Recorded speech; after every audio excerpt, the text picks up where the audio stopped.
So if you remember, these are the deities which I've given in the introduction to the D10 chart and how to read it in the first video in the playlist. You can look it up. But just to recap, the deities are the archetypes of energies which a person will have, which they bring to the profession in the D10 chart. Now, mind you, these deities or these archetypes are only meant for D10 chart, not so much for D1 chart. Okay, forget the natal chart for the time being. Only the Shamsha, the 10th divisional chart. 0 to 3 degrees leadership, 3 to 6 degrees strong work ethic, determined people, 6 to 9 degrees Yama, discipline, strong sense of responsibility, 9 to 12 competitive spirit, 12 to 16 excellent communication skills. Other things are mentioned. I'm quickly recapping. 15 to 18 degrees, they are very dynamic and flexible, quickest to adapt. 18 to 21 degrees, it's more of financial wealth, astute sensitivity, right? Accountants kind of. 21 to 24 degrees is ability to find purpose and meaning in life. This can once again apply to all kinds of professions, mind you. Just because you're in the medical field doesn't mean you're stuck in hospitals or clinics all the time. You might be able to bring a higher meaning, like Dr. Hegde in India, right? He's bringing a higher meaning to medical science. 24 to 27 degrees is intellectual capability and innovative thinking. 27 to 30 degrees is stability and long lasting success. So, mind you, all of these 3 degrees and 10 divisions in the D10 chart, in the career chart, are very important to consider. So, any planet or point in those particular degrees will have a propensity, will have a drive in that particular direction. That's all it means. It will have that quality. Okay. This is very crucial to understand. So, you should understand this when you're determining the qualities of the planet in a D10 chart. Now, let's see Pusha Nakshatra, what it brings to the table. There are the general characteristics of Shatabhisha Nakshatra in Aquarius. So Guna is tamas, so it's a very tamasic kind of nakshatra also, and it falls in the tamasic sign also of Aquarius, which is fixed in thought. Aquarius is a fixed sign. It is the 11th house. Think of all these characteristics when you're analyzing detail. Think like Aquarius first. And then we will narrow it down to Shatabhisha because it's in the heart of Aquarius. So it is nature of the nakshatra is movable, but it is sitting in a fixed sign. Gana is Rakshasa Gana, so it is thinking always in terms of physically manifesting something. So the challenge of Shatabhisha, as I have spoken in the heart of nakshatra also, is to make things tangible from an abstract conceptual plane. What are the talents and abilities? Scientific research and analysis. Right off the bat, the very first one speaks about making conceptual stuff into reality. That is scientific research. It's all about physics, chemistry, and biology concepts first, isn't it? Later on, that translates and comes. So for the Aries ascendant, yes, it falls in 11th house, falls in the 11th house. So it's all about social networking and types. The ascendant for Aries being Ashwini Nakshatra, Bharani, and Kritika. Ashwini, once again, think of healing also. Like I had told somewhere in one of the videos, now I forget which one. Ashwini, along with Shatpisha, makes very good alternate healers.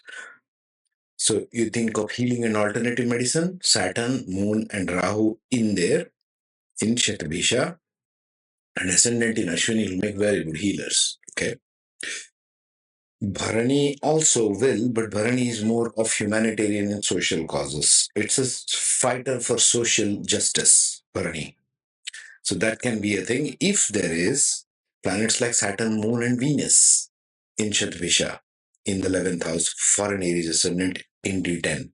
Again, you have to see the deities, okay? The one which I've just marked. The angles are very important here in D10. Kritika Nakshatra will be more of teaching and education. Yes, they are good teachers also in that line. Technology and innovation, kind of, but you'll have to see Saturn, Moon, Jupiter, and Mars placement for that and aspects thereof. For the Taurus ascendant, now we have Shatabhisha in the 10th house. So for the Taurus ascendant, this becomes a dominant driving career path. Whatever nakshatra falls in the 10th house, if there are more planets or points there, automatically start thinking career may be in this direction and look up these characteristics for all the 27. Okay.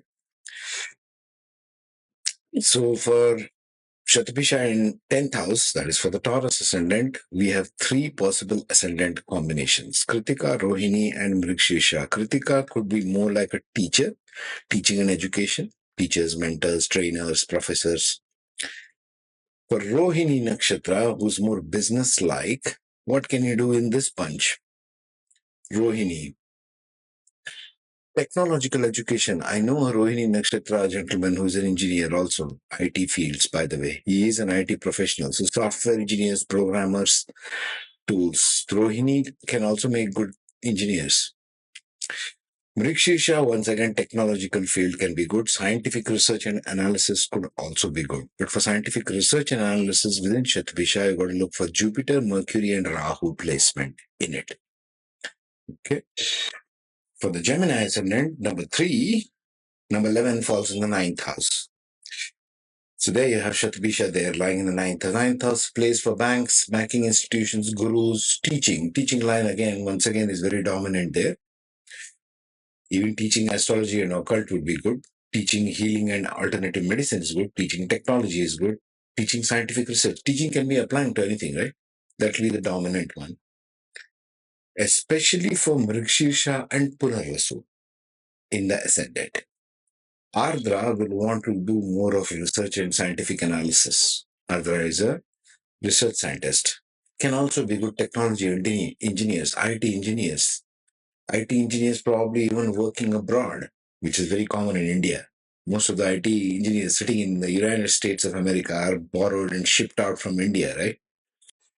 For the Cancer ascendant, now it comes in the 8th house, Shatabhisha Nakshatra.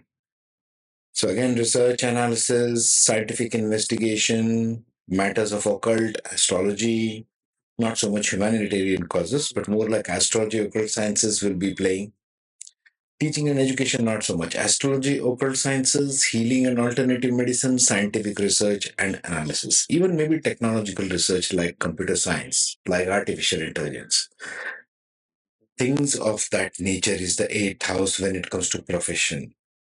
So Punarvasu, Pushya, and Ashlesha are the ascendants. Ashlesha will make good healers, definitely. Healers, occult sciences even, but more healing.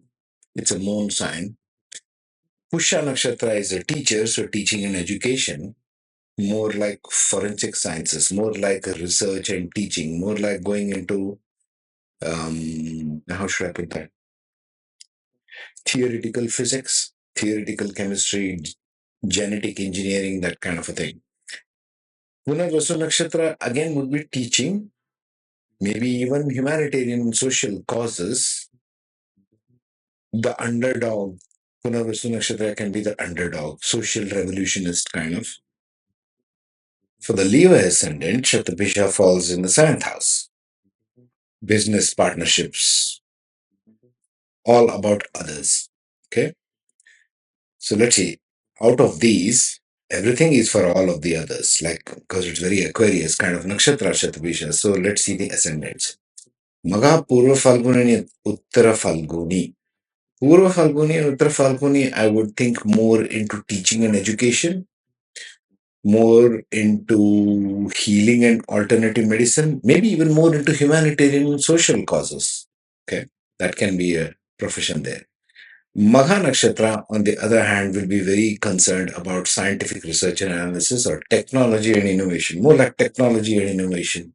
Okay, even humanitarian and social causes, because 7th house is for others. Again, you got to see if you say humanitarian causes, you have to have the planets, Saturn, Moon, and Venus kind of planets.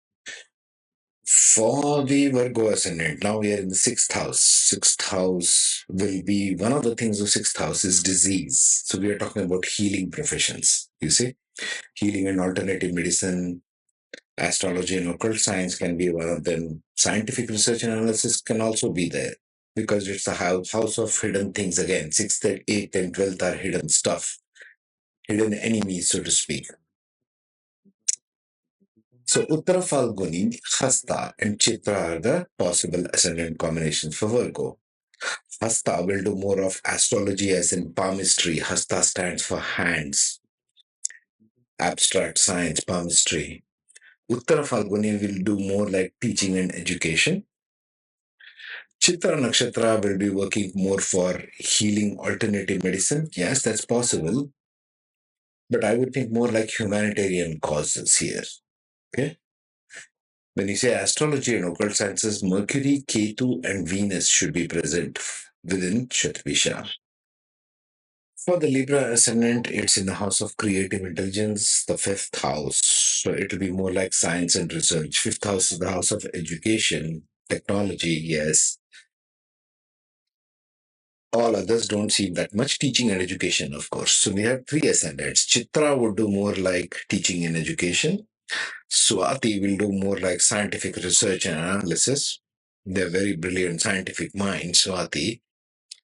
Or even technology and innovation. They can make them very good engineers. If you spot Mercury, Saturn, Jupiter, Mars, Rahu, etc. in Shatabhisha for a Libra ascendant in D10, an ascendant in Swati, think engineering line, technical line. Vishakha is more like management type guy. So he might be doing management in one of these roles, scientific research analysis, teaching and education, more on the upper level managerial roles. Yeah. For Scorpio ascendant, it falls in the fourth house of home, homeland, community, local community. 11th house may be external community, worldwide community. But fourth house is more like a local community. Okay. So Shatabhisha falls there. But the ascendants in Scorpio are Vishakha, Jyeshtha, and Anuradha. Anuradha might be doing more of healing and alternative medicine in this case, especially if Moon and Saturn and Ketu are present there. Jyeshtha Nakshatra will be doing more like scientific research and analysis. Jyeshtha will be good at that. They may thrive as scientists, researchers, researching any kind of topic. Okay. Vishakha will be doing more as teaching and education here in this case. For the Sag ascendant, now Shatabhisha comes in third house. Third house of skills, competition. Not much of thing here for Shatabhisha in terms of competition. The third house can be a beginning of social media and interaction also. Third house is opposite to the ninth house, so it can be a beginning of teaching. So teaching and education can be one of them. Let's see the ascendants.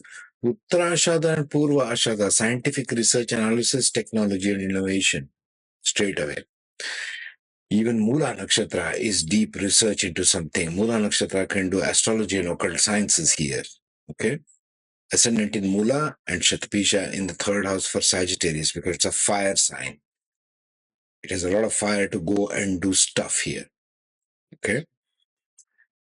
And also it can do astrology and occult sciences. So this is where Sagittarius becomes occult-like. Think about that. Okay. For the Capricorn, now it comes in the second house, Shatabhisha. So the ascendant possibility in Capricorn are Uttarashada, Shravana, and Hanishtha, which means Uttarashada will make them teaching and education. Shravana will definitely make them teaching and education. Second house is for speaking. Dhanishtha might be doing more like scientific research and analysis because second house is opposite to the eighth house. Scientific research is eighth house. Remember, we just spoke of that. Now, for the Aquarius ascendant, of course, it comes in the ascendant itself. So please remember for all ascendant nakshatras in D10, which you are covering, you will have at least 80% of those abilities already present. You may use it in banking, you may use it as a healer, engineer, accountant, doesn't matter which profession. These characteristics you will always be interested in. These professions you will always be interested in. Even if you're a mainstream engineer, you'll be interested in occult sciences. This is why many engineers seem to be interested in occult sciences. I've noticed this as an engineer, right? So you keep that in mind. The characteristics will play out, although your mainstream profession might be different. Finally, for the Pisces, it comes in 12th house. 12th house because it is hidden stuff. It is stuff abroad. You can take it as scientific research and analysis, technology and innovation, healing and alternative medicine. Yes. More humanitarian social causes, definitely. It's a spiritual house. Let's see the ascendants. Uttara Bhadrapada, Purva Bhadrapada, and Revati. Uttara Bhadrapada and Purva Bhadrapadas. The Bhadrapadas will be more about humanitarian and social causes. That's what comes to mind. Revati will be more about scientific research analysis and technology and innovation. Elon Musk, that kind. Okay.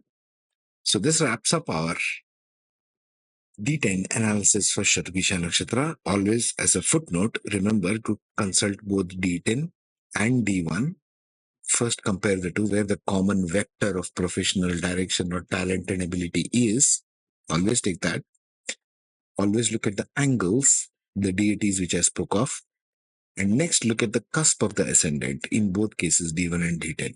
We'll do case studies later on to get a better idea, okay? Meanwhile, take care, be safe.